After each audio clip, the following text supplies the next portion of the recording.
अस्सलाम वालेकुम। अमां ॾिसो पिया वाइस पाकिस्तान ऐं आहियां सुभान खोसो। सखर जे शहीद सहाफ़ी जान मोहम्मद महर जे कातिलनि खे 2 ॾींहं गुज़री वञण बावजूदु सखर पुलिस गिरफ़्तार न करे सघी आहे। मुख्य जवाबदार हिन वक़्तु किथे आहे?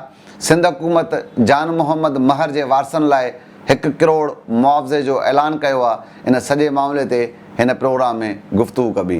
सखर जे शहीद सहाफ़ी जान मोहम्मद महर खे 2 ॾींहं अॻु सखर जे विच शहर में दहशतगर्दनि शहीद कयो।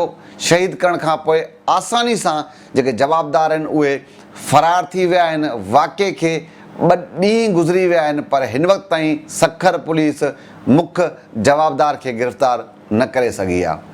हिकु त पुलिस मुख्य जवाबदार खे गिरफ़्तार न करे सघी आहे, पर अञा ताईं पुलिस इहो बि ॿुधाइण में नाकाम आहे त उन्हनि जवाबदारनि खे उन जेके सहूलियतकार केरु हुया, किन उन्हनि खे शहर ताईं रसाई ॾिनी, कंहिं जेके सहूलियतकार आहे जिन उन्हनि जी पुठी ठपी, उहे कहिड़ा सहूलियतकार आहिनि जिन उन्हनि खे आसानी सां फ़रार करायो। पुलिस अञा ताईं इहो बि न ॿुधाए सघी आहे। हिन वक़्त जी जेका मालूमात पहुती आहे उन मुताबिक़ इहो आहे त पुलिस कुझु एफज़ी माण्हू ॿधी आई आहे।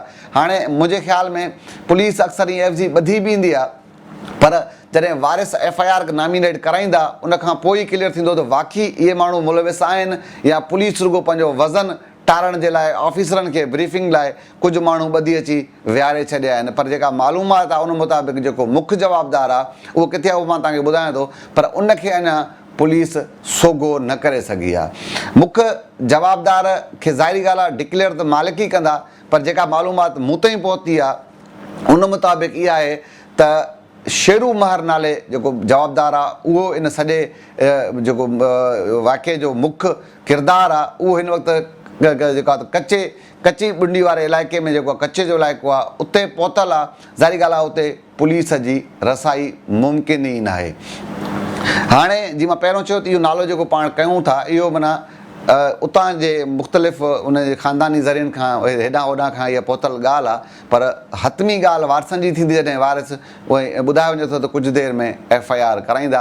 हतमी नालो उन खां पोइ क्लियर थींदो त केरु मुलविस हो, छो क़तलु कयो वियो, उहो जॾहिं वारिस FIR कराईंदा त उन खां पोइ सारी ॻाल्हि वारिसनि वटि सॼी मालूमात पहुतल आहे। उन्हनि खे सॼे वाक़े जी हिन वक़्त ताईं उन्हनि खे खोड़ शाहिदियूं मिली चुकियूं आहिनि, तंहिंजे करे हाणे कुझु वक़्त में FIR थींदी त उन खां पोइ पाण इहो क्लियर करे सघूं था।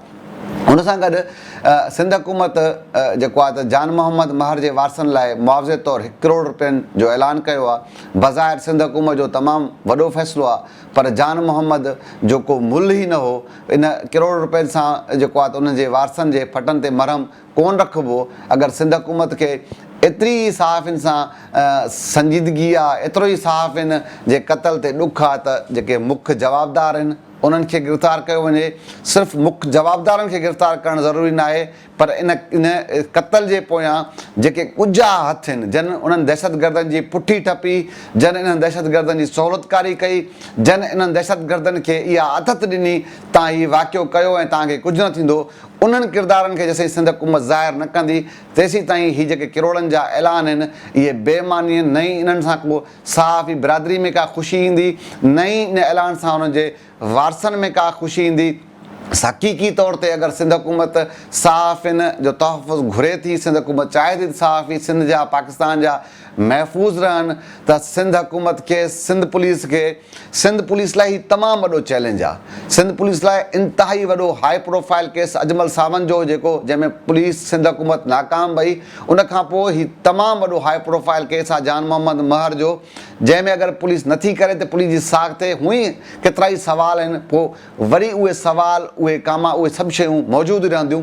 तंहिंजे करे अगरि सिंध हुकूमत सिंसियर आहे, संजीदा आहे त जान मोहम्मद महर जे उन कातिल खे जेको सिर्फ़ु इस्तेमालु थियो आहे, जेको बज़ाहिर क़बूलदार थींदो, उनखे गिरफ़्तार करण जी ज़रूरत न आहे।